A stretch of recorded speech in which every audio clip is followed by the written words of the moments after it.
Ascendio 2012 is the last Harry Potter convention being held here at the Wizarding World of Harry Potter. So we asked all the attendees, what's next for fandom?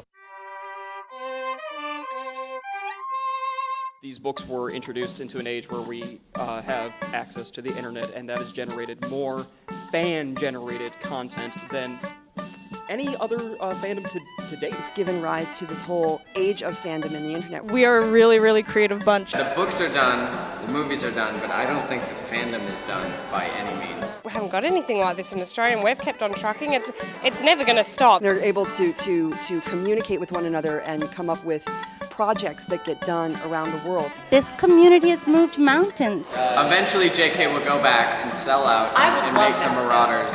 I wrote my dissertation that I had to write on what will happen to the Harry Potter fandom after the saga finishes. The majority of people said, well, fanfic, fan art, these are going to keep it going. The creativity and the originality that comes out of being a Harry Potter fan. The stories are everlasting too, so although the movies might be done and the books might be done, the stories, where you were when the first Harry Potter book came out, and that kind of thing, and how it affected you, that stuff still stays around forever.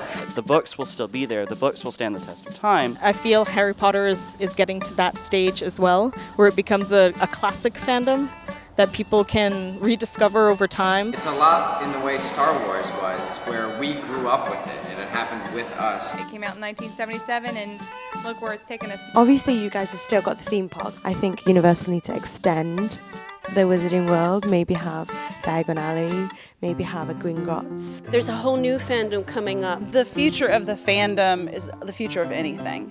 We go to big events and we see children. You know, we as new parents, we will introduce our children to the stories, and then they eventually will introduce their children to the stories, and the stories will live on. Children are starting to pick up these books at 6, 7, 8 years old, and they're reading all the way up to the ends of the books by the time they're 10. I mean, they're not even old enough to get their Hogwarts letters yet, and they've actually read the entire 4,100 pages. As long as people have an active imagination and an active mindset about these fandoms, that who knows what's around the corner.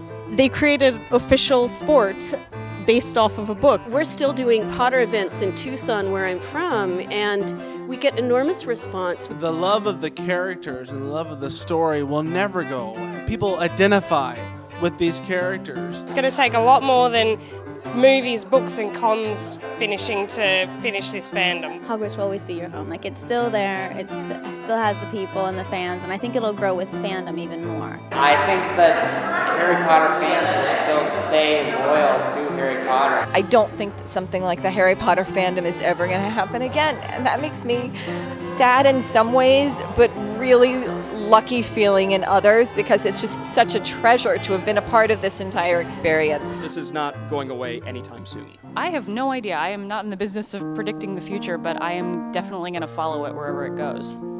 How will Harry Potter fans continue to use and create media in order to keep their beloved canon alive? The answer will no doubt become clear over the next few years as technology continues to allow people to communicate in new and exciting ways. The future will also be determined by the future generations of fans of future book and film phenomenons. As far as the Harry Potter community is concerned, however, for now, in the final words of Harry Potter and the Deathly Hallows, all is well.